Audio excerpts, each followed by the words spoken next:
Assalamualaikum warahmatullahi wabarakatuh. Alhamdulillahillazi arsala rasulahu bil huda wa dinil haq liyuzhirahu 'alad dini kullihi walau karihal kafirin. Asyhadu an la ilaha illallah wa asyhadu anna Muhammadar Rasulullah. Allahumma shalli ala sayyidina Muhammad wa ala ali sayyidina Muhammad. Pertama dan yang paling utama sekali, marilah kita panjatkan puja dan puji syukur kehadirat Allah Subhanahu wa Ta'ala, yang karena atas kenikmatan dan keberkahannya jualah sehingga kita semua dapat dipertemukan pada tempat yang insya Allah kita semua dalam keadaan sehat walafiat. Amin amin ya rabbal alamin. Kemudian selawat berangkaikan salam marilah kita curahkan kepada junjungan besar umat Islam, yakninya suri tauladan bagi umat Islam, yakni Nabi besar Muhammad SAW, dengan berupa ucapan Allahumma sholli ala sayyidina Muhammad wa ala ali sayyidina Muhammad. Semoga kita semua mendapatkan syafaatnya. Amin amin ya rabbal alamin. Atas jasa beliaulah umat Islam dapat sampai pada zaman seperti yang cerah ini, seperti yang kita rasakan pada saat sekarang ini. Sungguh besar jasa beliau, memang tak tergantikan. Beliau menebarkan agama Islam dengan berjuang, berkorban, dan berusaha keras menghadapi zaman yang penuh kebodohan ini atau zaman jahiliyah.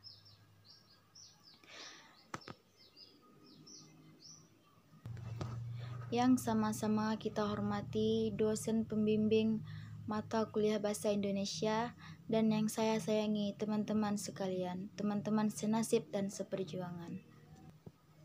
Terima kasih saya ucapkan atas waktu dan tempat yang telah diberikan kepada saya untuk menyampaikan pidato singkat saya yang berjudul Pentingnya Pendidikan Karakter dan Moral.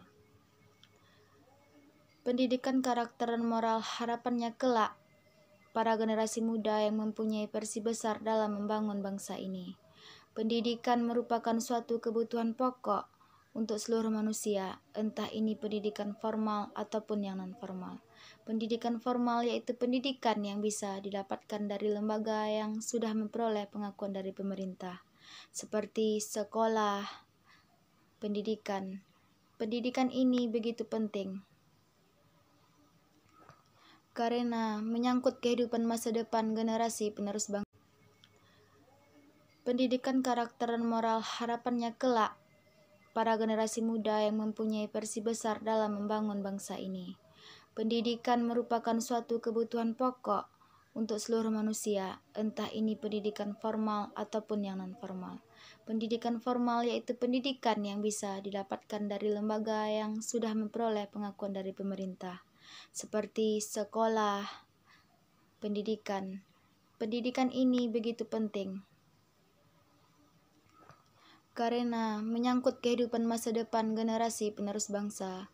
Generasi muda yang cerdas dan pedulilah yang akan meneruskan tongkat estafet para pendiri bangsa. Teman-teman sekalian yang saya hormati, saat ini bangsa kita tengah menghadapi persoalan yang sangat serius, yaitu menurunnya moral di kalangan remaja. Banyak remaja yang sudah terpengaruh oleh sikap hidup hedonis dan kehidupan yang mengabaikan nilai-nilai dan norma yang berlaku di masyarakat. Mengapa remaja saat ini terjerumus ke dalam kehidupan yang tidak sesuai dengan nilai norma yang berlaku di masyarakat? Setelah diteliti, ternyata pemuda atau remaja saat ini telah kehilangan karakternya sebagai kesatria. Hal ini disebabkan lemahnya pendidikan karakter yang mereka dapatkan, baik di sekolah maupun di rumah. Lebih dari itu, sekolah saat ini hanya mengutamakan pendidikan yang mengejar hasil berupa nilai daripada mendidik anak agar menjadi karakter yang baik dan mulia. Hal ini bisa dilihat dari berkurangnya jam pendidikan moral dan Pancasila di sekolah. Oleh sebab itu, yang kita butuhkan saat ini adalah contoh pendidikan karakter yang dapat mengatasi permasalahan yang terjadi. Hal ini bisa dilihat dari berkurangnya pendidikan. Oleh sebab itu, yang kita butuhkan saat ini adalah contoh pendidikan karakter yang dapat mengatasi permasalahan terjadi. Orang tua harus senantiasa memberikan nasihat yang mendidik kepada seorang anak. Ini sangatlah penting bagi pendasi untuk membentengi anak-anak dari sesuatu yang dapat menjerumuskan ke perilaku-perilaku yang tidak baik. Caranya dengan mengajari mereka pendidikan sejak agama dini, memberikan informasi-informasi yang membuat mereka bersemangat untuk mau belajar, mengajak mereka ke suatu tempat yang akan diedukasi moral dan karakter. Tidak hanya itu, kita juga harus rela menyisihkan waktu untuk mendengar curhatan anak-anak, keluh kesah mereka, dan akhirnya bisa memberikan cara pandang baru untuk melihat sesuatu masalah serta menemukan solusinya. Menyisihkan waktu untuk mendengar curhatan anak-anak, keluh kesah mereka, dan akhirnya bisa memberikan cara pandang baru untuk melihat sesuatu masalah serta menemukan solusinya. Suatu bangsa akan lemah ketika masyarakatnya sudah tidak bisa menunjukkan moral dan bertingkah laku. Oleh karena itu, sangatlah penting bagi kita untuk selalu menjaga moralitas kita dari pengaruh-pengaruh buruk yang dapat merusak nilai kearifan yang sudah kita yang jalani sekarang ini. Dewasa ini kehidupan manusia semakin dipermudah. Semua fasilitas yang ada semakin memanjakan kita semua. Kemajuan teknologi kiat memudahkan kita untuk menjalankan berbagai macam aktivitas. Kita tidak boleh dengan mudahnya terbuai yang kemudian menyalahgunakan kemudahan yang kita dapat. Kita harus memanfaatkan untuk tujuan-tujuan yang bersifat positif. Hadirin yang saya hormati, saat ini bangsa kita tengah menghadapi persoalan yang serius, yaitu tentang moralitas. Banyak di kalangan remaja yang sudah terpengaruh oleh sikap budaya luar, budaya asing. Mereka hanya mementingkan dan meniru gaya budaya luar, sehingga mereka lupa apa yang akan diperbuat jika mereka mengikuti budaya tersebut. Oleh sebab itu, banyak terpengaruh oleh sikap-sikap hidup dan kehidupan yang mengabaikan nilai-nilai dan norma yang berlaku di masyarakat. Hal ini bisa kita lihat dari berkurangnya pendidikan di sekolah, berkurangnya etika, berkurangnya sopan santun. Kurangnya sopan santun terhadap baik itu dari sekolah maupun di kalangan masyarakat.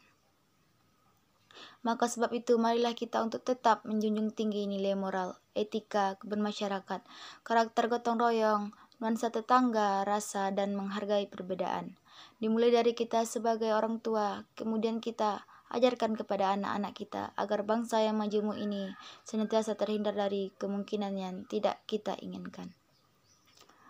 Teman-teman yang dirahmati Allah, saya mohon maaf yang sebesar-besarnya. Kebaikan datang dari Allah Subhanahu wa Ta'ala dan kesalahan datang dari saya. Saya selaku manusia biasa yang tidak luput dari dosa, salah dan dosa. Demikian kiranya yang dapat saya sampaikan. Semoga bermanfaat bagi kita semuanya, supaya bisa kita jadikan ilmu yang bermanfaat. Dan akhir kata, saya haturkan terima kasih. Saya sudahi dengan Assalamualaikum warahmatullahi wabarakatuh.